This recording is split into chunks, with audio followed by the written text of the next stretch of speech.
surah. I know I have 2 minutes left, and in this 2 minutes I want to give you a synopsis of just violence in Islam, because now we're dealing with battlefield, and I want especially the younger brothers and sisters to understand these things correctly, in line with how it's been understood for centuries. Does the Quran talk about fighting? Sure. Does it talk about killing disbelievers? Sure. Okay. Now there are two kinds of approaches. You can have an approach, we have to understand the context in which it was said before we draw lessons from it for our life. Here's the other approach. Allah said it, we should do it.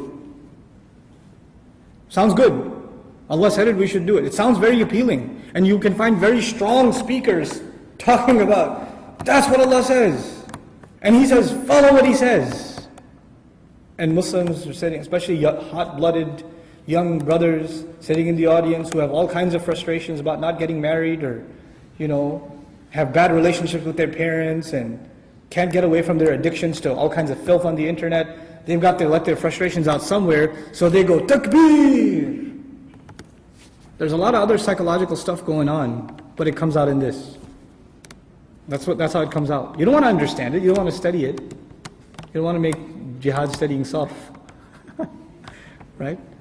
But you want to get to the battlefield, because that you figured it all out. You haven't figured anything out. Historically speaking, and I like to organize your thoughts about this in this way. I've run this by several scholars and they've all kind of okayed it for me. So I feel confident in sharing it with you. You can organize violence into 3 categories. And I'd like you to remember that. You can organize violence into 3 categories. Self-defense, retaliation, and preemptive violence. I'll say that again. Self-defense, retaliation, and preemptive violence. Self-defense, of course, a simple example, somebody invades your home, you're fighting them back to kick them out of your home, or you even kill them. That would be considered self-defense in any country. And you would have the right, you had the right to do that not only in Islam, and if you died doing so, you're a shaheed in Islam, and if you killed them, you're not a wrongdoer, because you were doing that in self-defense. And that would be something constitutional pretty much in any civilized country. It's not something exceptional to Islam. That's the first kind of violence. That's the right of an individual. Not only the right of an individual, but also the right of a country. So a community has a right to self-defense, and an individual has a right to self-defense. What was the second kind of violence I mentioned? Retaliation. Retaliation means somebody came, attacked you or your family, and they left. And they've already turned the corner and they're 2 blocks ahead. You hop in your car and you go hunt them down and you crash into their car and then you fight them. That would be retaliation. That's no longer self-defense. That would be retaliation. Retaliation in Islamic discourse, among our fuqaha, in tafsir, all over the place, retaliation has been a matter of judicial law. It has never been an individual prerogative. Individuals cannot retaliate. A state can retaliate. Individuals don't retaliate. Groups can't retaliate under a state. The state has to retaliate.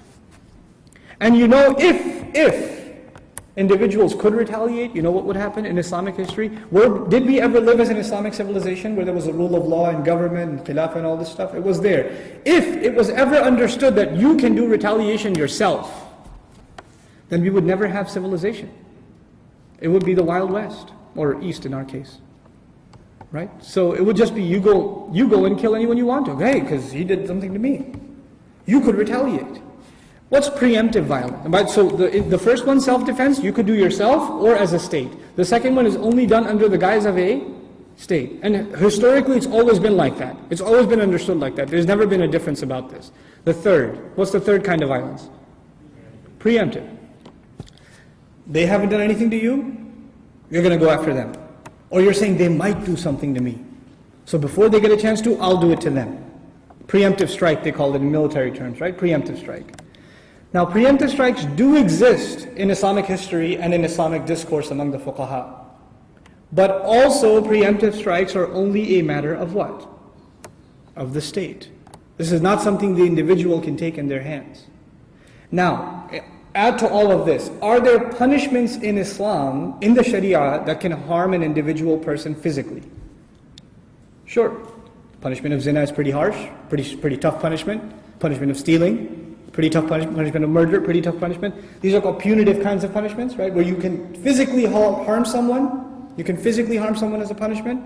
these kinds of laws that are executed, none of these laws can be executed at the individual level. None of them. They all have to be executed how? By the state.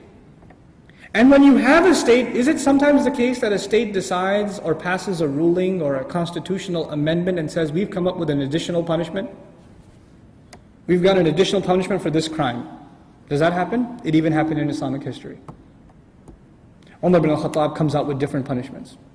Abu Bakr as-Siddiq decides a punishment for people who deny zakat. He does. Because there's room for that at the level of state. There's room for that ijtihad.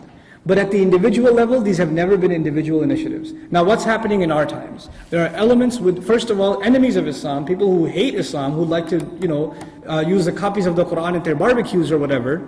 These are the people that would love to say that all the ayat about violence are all talking at what level? At the individual level. Then when it says, strike their necks, that's your neighbor. He's sharpening his knife right now. You know that FedEx package he got? Watch out. Here's the verse.